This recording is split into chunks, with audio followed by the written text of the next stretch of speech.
Okay, thank you. Hello, everyone, and welcome. My name is Tom Vitez. I am the Senior Director of Applications at Canary. Also joining me from Canary is Don McCullough, DAIR's Solution Architect, Hervé Guy, our Manager of Analytics, and will be our French translator today, if required, and our DAIR Program Manager, Cynthia Emerson. Thank you for everyone attending today's DAIR webinar, which is just the second in a series we plan to host every quarter. This webinar is being recorded and will be made available online at a later time. We'll also be making a PDF version of today's presentation available to all attendees. We will be having breaks throughout the webinar for questions, and we'll unmute everyone so you may ask your question. You can also use the question and answer message facility from the Zoom menu in this webinar to type your questions at any time, and we'll be answering them during our Q&A break. Hervé? Okay. Bienvenue et merci à tous de participer aujourd'hui au webinaire de la DAIR. C'est le second webinaire d'une série de plusieurs que nous prévoyons organiser à chaque trimestre. Ce webinaire est en cours d'enregistrement et sera disponible en ligne d'ici peu. Nous mettons également à la disposition des participants une version PDF de la présentation d'aujourd'hui. Nous ferons des pauses tout au long du webinaire pour les questions et réactiverons l'audio de tout le monde afin que vous puissiez poser des questions. Vous pouvez également utiliser la fonction de message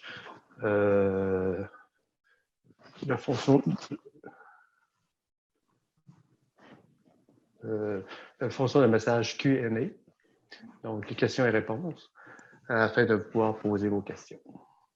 Voilà. Okay, we'll move on to the agenda for today. So today we'll be covering some DAIR news and some updates. I'll also be talking a bit about booster packs and a call out for entrepreneurs or SMEs that we need to help us build and expand our catalog of booster packs.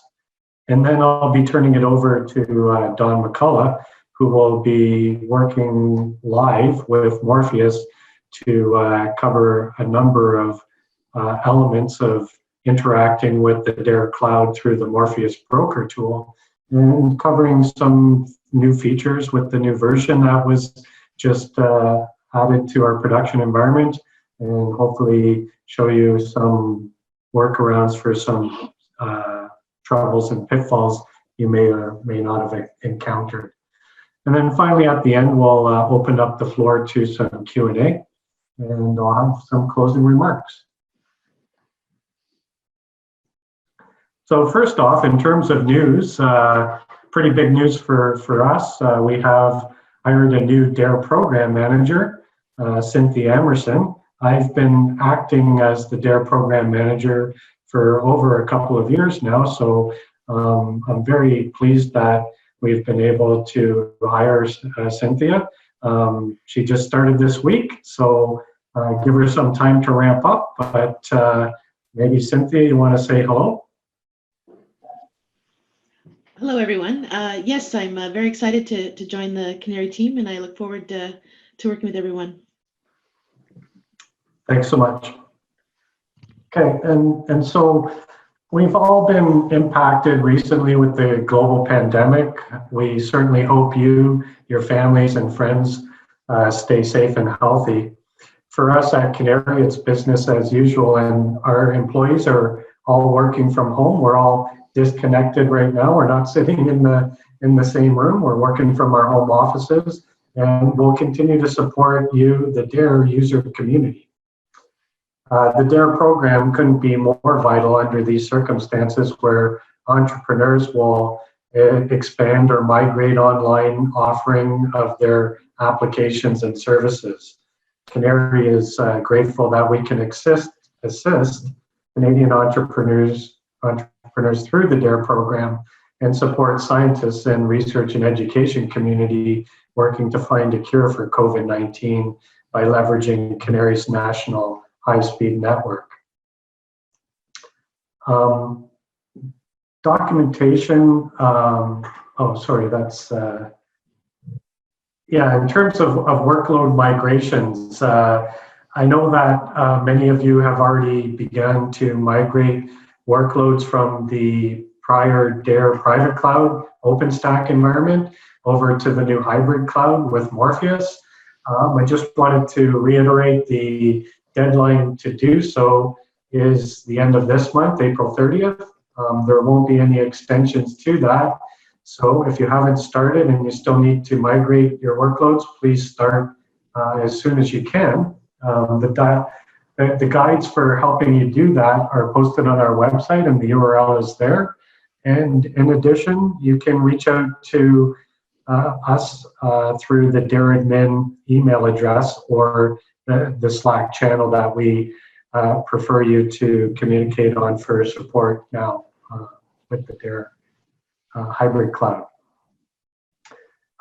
We did release a new version of Morpheus a couple of weeks ago, or Dawn did, thanks Dawn. So that's been released in production. There's certainly some good new features in it, which Dawn will cover. There's also been a couple of changes that might have posed some small issues, but Dawn will elaborate a little bit more about that shortly. If you could, and if you feel that DAIR provides an invaluable resource to entrepreneurs like yourself, we're asking that you spread the word to your colleagues and friends about DAIR and encourage them to apply. We continue to deliver marketing campaigns to promote the DAIR program, but you can help too. So don't worry, we have capacity for many more to join DAIR, and we won't be robbing your resources to make room for new additional users. We have lots of capacity, so no worries there. Next slide, please. Oh, sorry, went too far. You beat me to it. The call for booster pack builders. So we have budget right now to build the next 4 booster packs, and we'd like to get starting on them as soon as possible. So if you have any background experience, expertise in any of the following technologies: big data storage, data lakes, and processing of data, large data sets, serverless applications development, Aurora RDS or DynamoDB non-SQL database usage, machine learning model training, text-to-speech and speech-to-text applications, or DevOps or infrastructure as code tool sets, then what you should do is send me an email to the DAIR admin email address expressing your interest to learn more about how to become a booster pack builder, and we'll set up a call so that we can walk you through the process, the details, and hopefully we'll get some of you collaborating and adding to our catalog right now.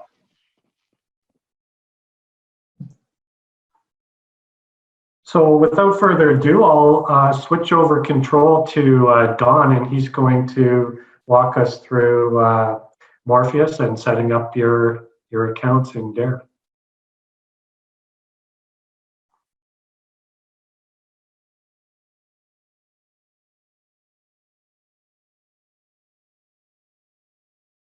There we go. Good day, everyone. Just sharing that view. You should be seeing a familiar login screen. Well, the screen following your login anyway. So this is the first screen you see when you log into the Morpheus console. You'll get a view of your environment the way it stands today.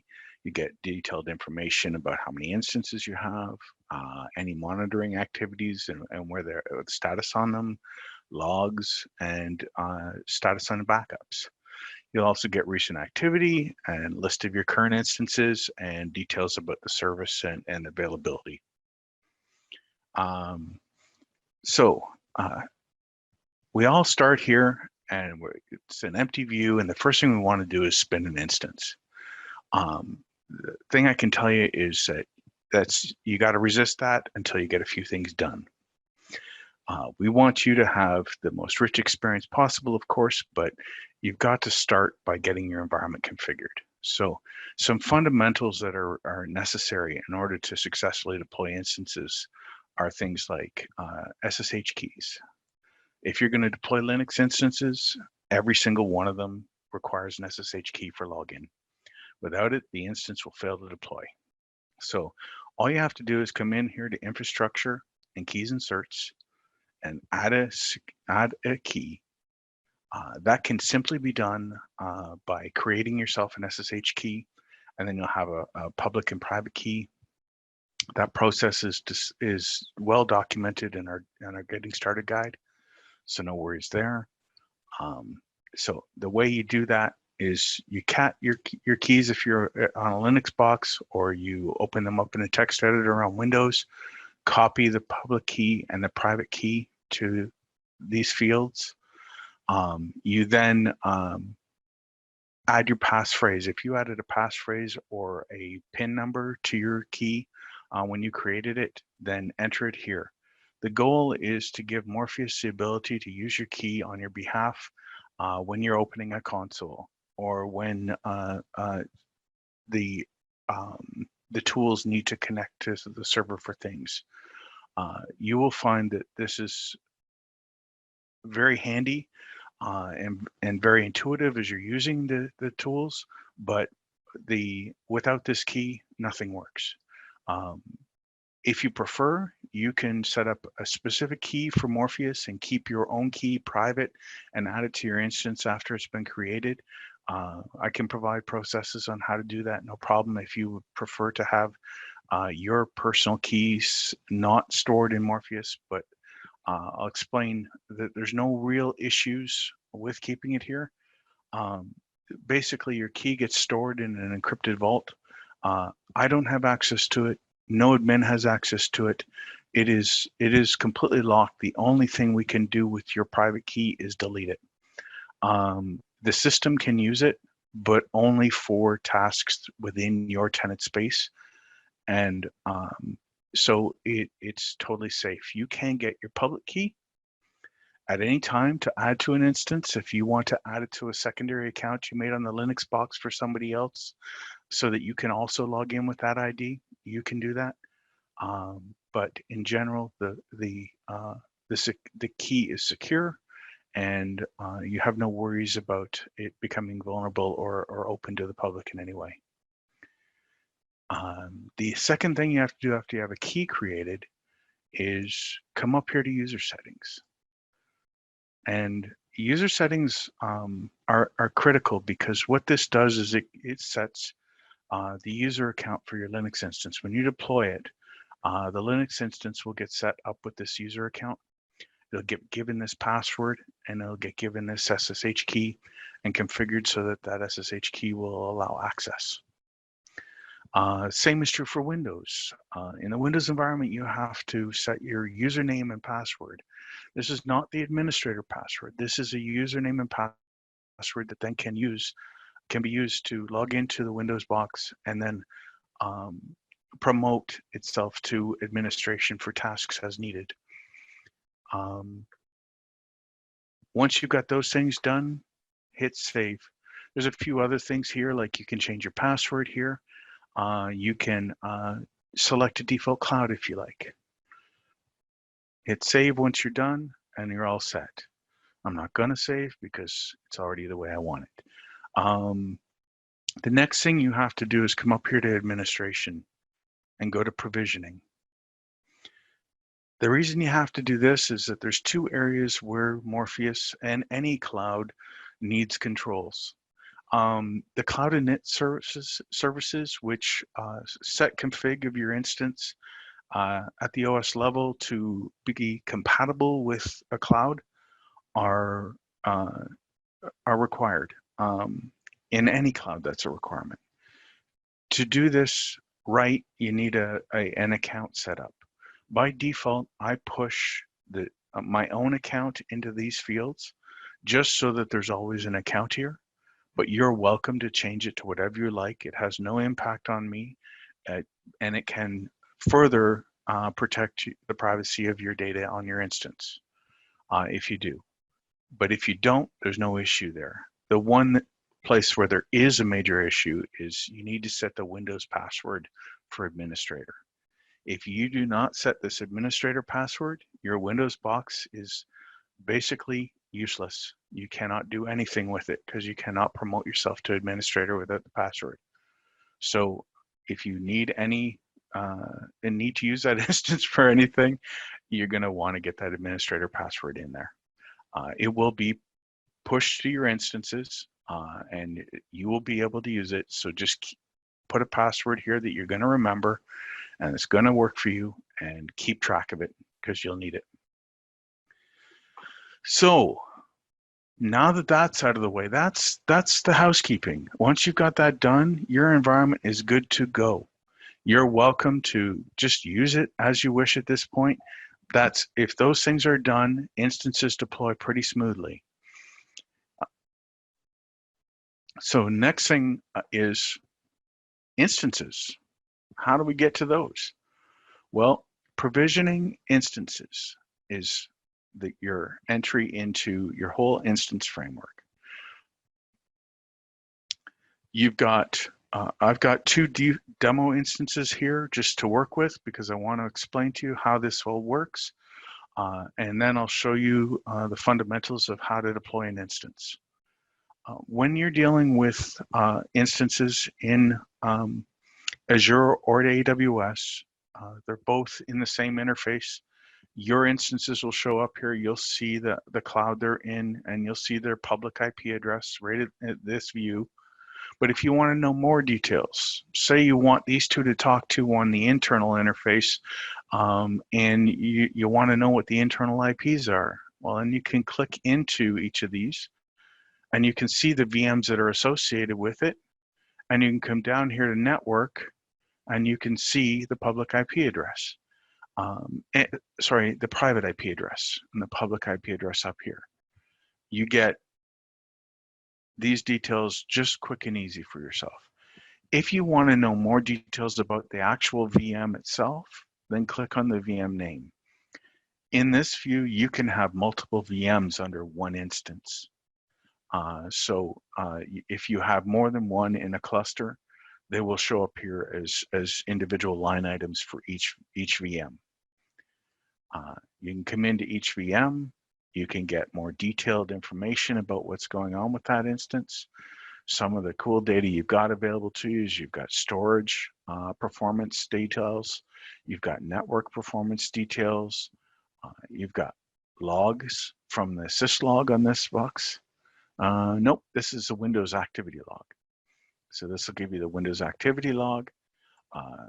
It'll let you know what software has been installed on that Windows box. In Windows case, it's Windows default software plus the Morpheus agent has been installed.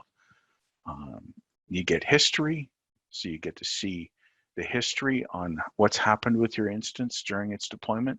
Now, this is handy mostly if you have got an instance that didn't successfully deploy. Say its status is an exclamation mark or power is black. It'll tell you what is going on in these information tabs. You'll see one of these is not complete, it's errored. And if you click on that I, if it was an error, there'd be a message down here telling you what was going on and caused the problem. Very good insight on things. For example, if a Windows box and you forgot to put an administrator password, then you would get a warning saying there is no administrator password set. And that would tell you, oh, that's why I can't console to that box or RDP to it. Okay, so that's one instance, but let's look at another instance because it can provide you a little bit more details. So we got this Ubuntu instance. In the Ubuntu and any Linux platform, you get a couple more things available to you. One, you get syslog, like the Windows box, you get your logs right here for you. But two, you get the ability to see if you come down to the instance level, sorry, the VM level, you get software. A lot of environments, security officers and security advice is to get rid of software you don't need. Well, one of the beautiful things is that this gives you a complete list of your software and allows you to easily decide if there's something that you want to get rid of. One of the things that I want to emphasize at this point, this is my security point at this point, is that when you get to your console or you get to your SSH session, the first thing you need to do is come in here and update your system. You'll see my system has 0 packages to be updated and 0 security updates at this point. That's because after I deployed it, I did an update and upgrade on this box. Whether it's Windows or Linux, patching the system is a surefire way to avoid getting hacked. Even if you've got the tightest security rule set possible, you still have to have public access to that server. If you have public access to that server and you have an unpatched service that is part of that public access, your system becomes vulnerable and quickly becomes a problem. I'll tell you that's the one thing that I am challenged with every day for the most part, is that we are now running a service out in the public cloud environments and they get attention. So be aware, keep your systems patched. I find that the patching frameworks for Linux as well as Windows has become much, much better at being friendly to application developers and ensuring that applications are not impacted, and being very proactive in letting people know about things that are going wrong in their environments. So take the time, make sure you're up to date, and everything will go smooth. So with that said, let's take a look at deploying an instance and a few things that are challenging the people there. So when you're in the provisioning instances view, you can add. And so you can add new instance. And these are our defaults. But if you want something more specific, you can come in here and you can search. So you want to search for Elasticsearch, you can search, and there is a package that will deploy an Elasticsearch server on an instance out in AWS or Azure. So, but we'll pick something simple here, and we'll just pick my favorite. And we'll give it a name. And if you want, you can tag it to an environment, or you can add your own labels if you want for further filtering later. I'll leave those blank for now because they're not required. They're just added capabilities.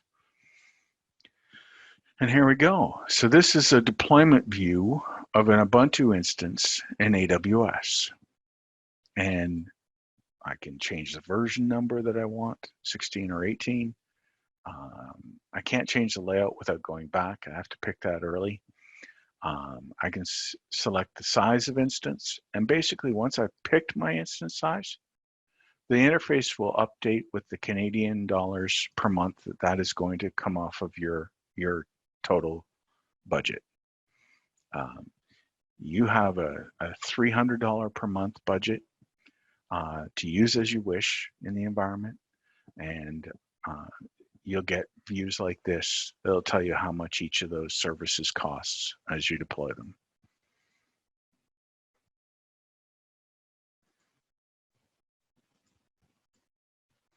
So you need to have these settings. The network will be named after your tenant name, which is your company name usually. The plan will be the different plans that are available based upon the resources you need for your app. Resource pool will be named after your tenant name.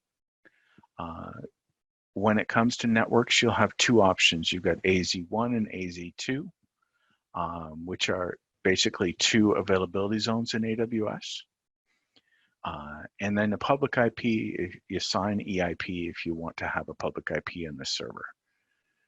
If you're doing a multi-tiered environment, you may want some of your servers not to have a public IP. It's not a requirement that you have one.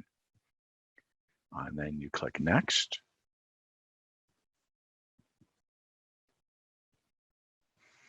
And this is one thing I want to talk to everyone about. We've been having issues with this and realized that we cannot lock down the retention count, but we have always supported 5 backups per tenant, and continue to need to support a maximum of 5 per tenant in order to keep the storage in order. This is something you're capable of changing though. We ask you not to. And what we're doing now is if we find somebody who is, we will reach out to them and let them know. We'll let them know that we're going to be reducing it back down to 5. And if they need to save any backups before that, that they have, 24 hours to do so. But the goal here is 5 backups per person. It is not a revision control system. This is a backup structure to allow you to get that instance back if you lock yourself out or something like that. We've had users lock themselves out. You're setting your sudo file, or you're setting your SSH config, and you make a mistake, or we had one user change the permissions to the wrong permissions and couldn't get back in. If you have a backup, then you can just go to previous day, lose a little bit, but not a lot, and keep going. Okay, so that's the goal for backups. And when backups are set, then you're all set to go. If you want to scale at this point, say you want 2 of these instances, you can do that. And once you've got that all configured, you can click next. This will give you a summary of all the details that you've just configured and let you know you're ready to go. I'm not going to click complete because I want to move on to other things, but if you click complete, then your instance deploys. Okay, so we've covered deploying an instance. And patching. Okay, security groups. This is another challenge. Just understanding the way we connect to things and how we deal with things. So under network, on your instance, down here, you've got something called security groups.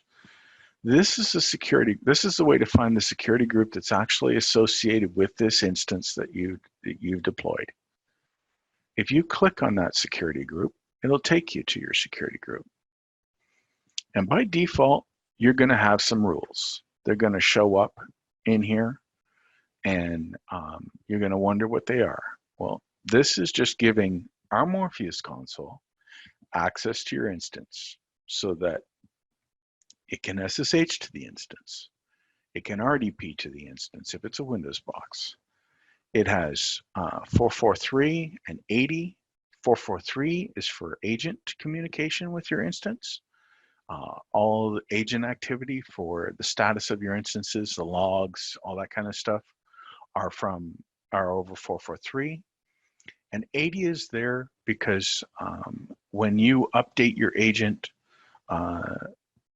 both YUM and APT use port 80 for patch updates, and we need to have it available so that you can update the agent on your box when you update everything else. This is an example of a rule I created for myself to access on port 22 for SSH. So let's add another rule. Say it's a Windows box, we want to RDP to that box. Then let me see, give it a name. We set ingress because egress wouldn't do us any good. We set custom. We set TCP/IP. And we want port 3389. The source type is a network. We want to go from our box at 23. It's the same 233.60.198, and then we need to provide it with the subnet we want for that, which is 32, because we just want that single IP, and that gives us a CIDR of one address to lock it down to. And then the destination type, you can pretty much always leave it as, sorry about that, leave it as instances. Instances means that that port is open to that IP address on every instance in your VPC. If you want to lock it down further, you can choose some other options.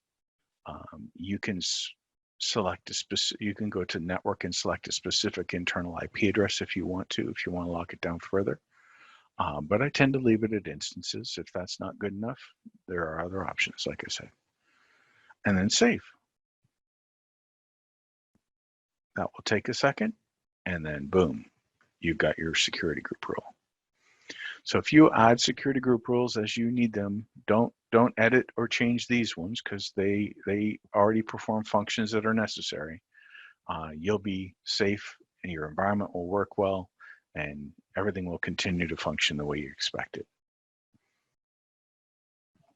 So that's security groups. The one thing I would add is I would very much emphasize lock things down to specific IP addresses. Please don't use 0.0.0.0/0. That will produce some really interesting results. Literally, I spun an instance with a any allow rule up in AWS for a test. It was only about 4 seconds before the logs started showing attempts to log in at root on that instance. Like literally 4 seconds after it was launched. There's bots scanning the internet all the time for open networks, open servers. Okay. Now that we've got that covered, some new features that were added. One of the new features that was added was more enhanced Docker opportunities. In the past, we used to have Docker hosts, and you would deploy a host, and then you could deploy containers to it. If you have been using DAIR, the new DAIR for a while, you may have done this, and you may have a host in here. That host is 100% safe. Nothing's going to happen to it. You can continue to use it, but you can no longer add hosts in this fashion. Now you have to come up to infrastructure clusters, and here you have many options. You have an Azure Docker service. You've got an AWS Docker Kubernetes service. That's what this is, Azure and AWS. You've got a combo cluster. You can choose multi-clouds or different services, and you've got a Docker cluster. This is the model that you're used to of the Docker host. This will create a Docker host cluster and install Docker on them, and you'll be able to deploy containers to them any way you like. But if you want to play around with some of these other services, they're there. So I'll leave it up to you to play around. Don't hesitate to hit me on Slack if you have questions. We'll help you as much as we can. Okay. So the last thing I have on the menu is user accounts. When you get your tenant account, you are an administrator. You have the ability to administer your environment. You own your tenant space. You'll notice there's lots of things I haven't shown you. Well, we'll have more webinars, but there's so many features here to play with. so many things to figure out and learn and benefit from. But all starts with simple things. Like when you get a new developer, you want to create a new user account. You just simply create that account here for them, and away you go. Everyone logs in under your domain. When you get your tenant account, you'll notice that your user login is company name / username.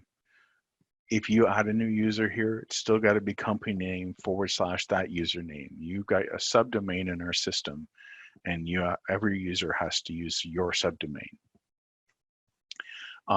The one quirk that I've had to deal with on a couple occasions now is that you have the ability to delete your existing account.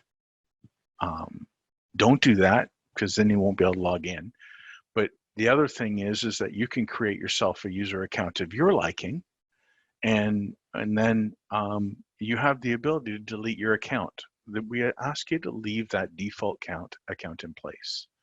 The default account allows us to do all kinds of monitoring and reporting and management of the environment, and allows us to automate a lot of the functions that we do every day.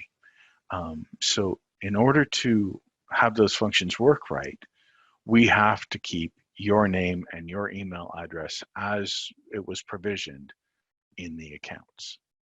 Okay, so if you were Richard here, you're welcome to create the tester account, and you're welcome to use that account every single day, but please don't delete your original default account. With that said, I'll open the floor to questions. Okay, Don, there are a few questions that are rolling in, and keep typing them, but the first one was, how do I join the DAIR support in Slack? Oh, well, if you are not invited already, you should have been invited. That would be an oversight on my part. So if you send an email, a quick email to dair.admin@canary.ca saying, hey, I didn't get a Slack account, I will send you an invite this afternoon. So just to clarify too, that's part of the new onboarding procedure for the new DAIR cloud environment. I know that this webinar invitation was sent out to some past participants. So if you want to get on the Slack channel and you haven't applied to DAIR, you should apply to DAIR. And yeah, we have a slide after the questions on the link to apply to DAIR, but it's on the landing page for DAIR on our corporate website, and just click on the nice purple apply button and get you going there. Next question, Don, is, are availability zones both in Canada? Yes. Every single cloud service in our environment is hosted within the Canadian border. That goes for Azure and AWS. Okay. Next question is one for me. What funds are available for booster pack development? Yeah, I mentioned earlier that we're looking for entrepreneurs or SMEs in Canada to help us develop the next 4 booster packs for our catalog. We have budget and will pay on a fixed price contract $50,000 to develop each of the booster packs. And we have lots of document templates available to help speed that up. There is certainly a level of commitment from the entrepreneur to help develop this. We understand that. So that's why we're paying for the development of the booster pack under that terms of that fixed price contract. That also includes, some sample code that must not contain any intellectual property or any of your company's secret sauce. And as well, it also has a clause in the contract that says that you will provide support for any questions users have working with your booster pack for the first 6 months. And after that, your obligations are completed. There's another question. Can you talk about integration with Terraform? Absolutely. So integration with Terraform is fully supported. I think I'm still sharing. No, I don't think so. No? I can quickly share again.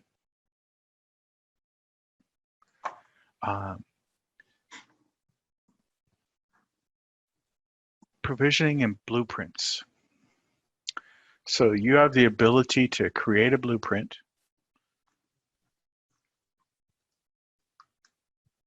We'll just call it something, just quickly here. And then you have the ability to add capabilities. One of the things you have the ability to do is integrate Terraform into a blueprint and set that up. So I will plan another webinar on actual Terraform integrations, but you can just copy and paste your Terraform into an app and then deploy with a blueprint, no problem at all. Okay, yeah, that is a bigger topic, so we should probably save that for a future webinar. Yep. Don, while you have the screen shared there's another question around user configuration, accounts, security, that sort of thing. So when you create an instance, can you change the security keys, admin password, if the admin decides to leave the company to another admin account, or what's the best practice? The easiest way to do that is when you're logged into the instance and you are on the box itself. The keys are stored in, just getting to console, sorry. The keys are stored in the directory of the user. If it was the T-tester user in this case, you'll notice that there's a .ssh directory. In there, there's an authorized keys folder. Authorized keys file. Their key is in there. You can delete that key and replace it with another public key. If that could be your public key, and away you go. You can't, within the Morpheus interface, change that and have it hit any existing instances. You can change it so that new instances will be deployed with a different key. Just simply set up your user or a new user the way that I described earlier, and that'll work. But for changing the existing keys, you just edit this authorized key file and add the keys you want there and remove the keys you don't want there. Excellent. Okay, another question just came in, Don. For somebody that prefers command line, that sounds like you too, Don. Yeah. In general, over the GUI, are all the GUI actions backed by an API? So I'm assuming anything in the Morpheus UI, can those actions be backed by an API? Absolutely, and I spend most of my day there. Somewhere in here is the Morpheus CLI. There's even a Docker container for the Morpheus CLI. Basically, any task you want is here. So basically, whatever permissions your account has, you can do. And simply put, you log into this the same way you log into Morpheus. You just type login, and you'll see it right here. Just type login and enter, and then it will challenge you for your subdomain and username and your password. And then boom, you've got all the same access you have at the GUI from the command line. And so that's based on user role, right, Don? Like Yes. our tenants won't be able to access the Morpheus CLI and be able to do Don administrative type stuff, right? Oh no, they'll only be able to administer what their rights permit them to. So when they log in, the API will scale down to what they have access to. Well, that's pretty nice.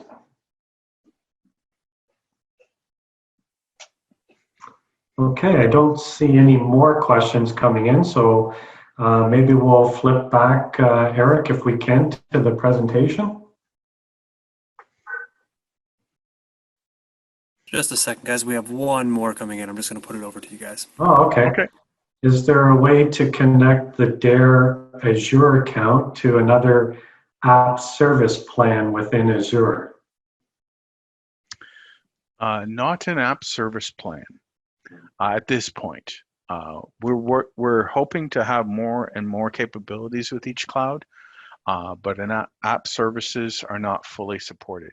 To some degree they are, but I would need to know specifics and then look into it. So if you want to, if you're an existing DAIR user, ping me on Slack. If you are somebody who's considering joining DAIR, then send me a quick email and I'll take a look and let you know what options are available. Okay, Don, another question just came in. What is the cost model for bandwidth and data transfer? Okay, so cost model for data transfer is built into your overall costs. We have we have very little controls over bandwidth utilization and well, very little need to control it. For the most part, you're fine. If you've got a really aggressive situation, then discuss it with us.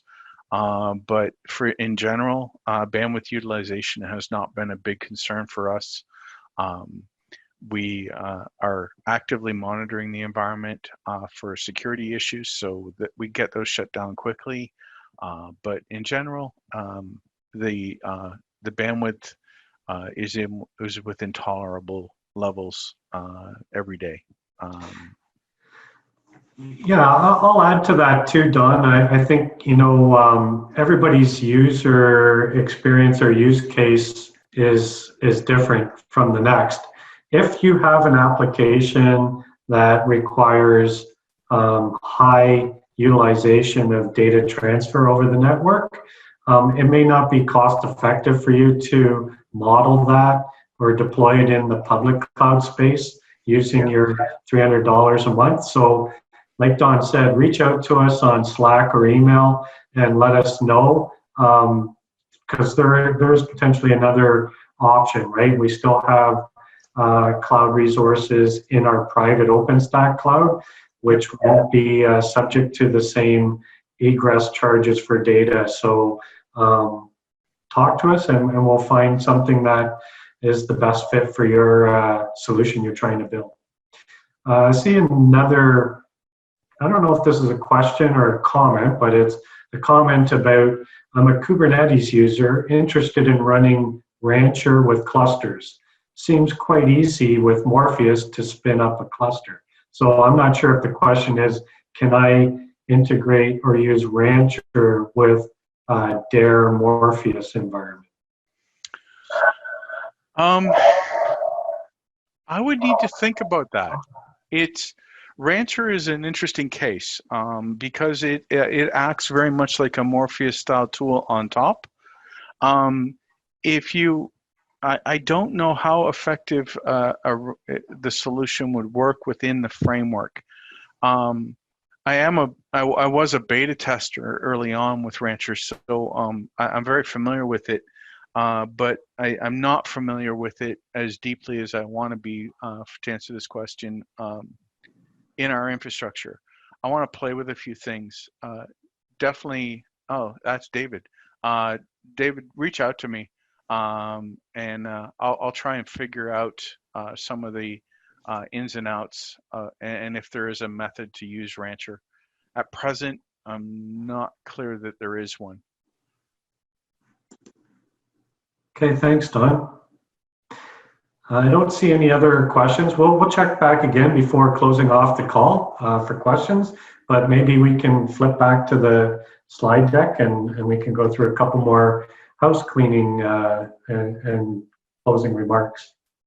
So as I mentioned earlier, we're encouraging you to spread the word of mouth. If you have used DAIR and find it has helped your business, please spread the good word and let your entrepreneur friends know that the program is available and they could benefit from it too. Next, the booster packs catalog.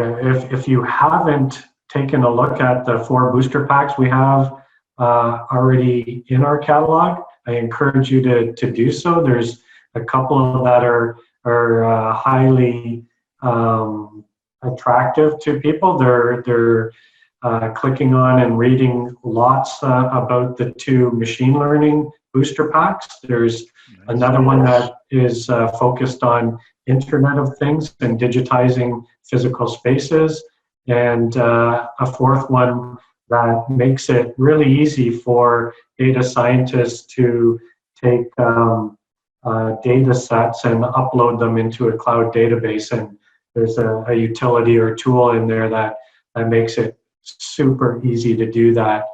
Dynamically reads the data, suggests a schema for the database, creates that database schema and uploads that data. It'll even flag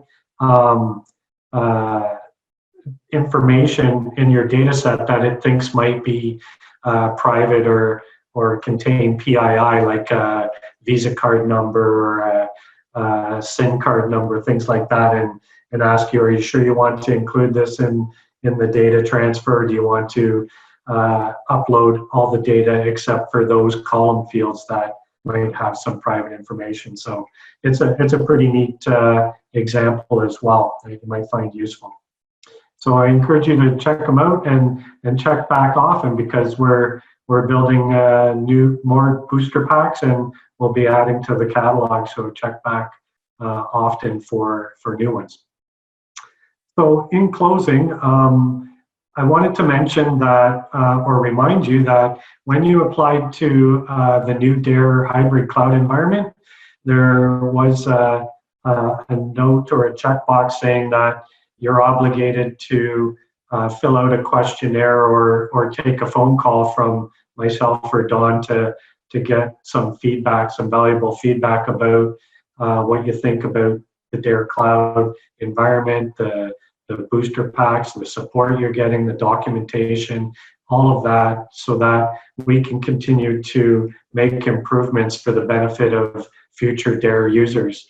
I'm coming up to a point in time where my stakeholders are expecting an update from me. So what I'll be doing is sending an email out to users that have joined since October of last fall until end of January of this year, and it'll have a link to a questionnaire. So if you get that email, please complete it as quickly as possible, or at least before April 23rd. That will help me immensely to collect and analyze that feedback and generate a report for my stakeholders. So if you do that, you're only obligated to complete that questionnaire once a year. So if you're one of the ones in the cohort that I'll be emailing out, don't worry, I won't be asking you to fill out a second questionnaire at the end of your year with the program, because you're already have been flagged as completing it. So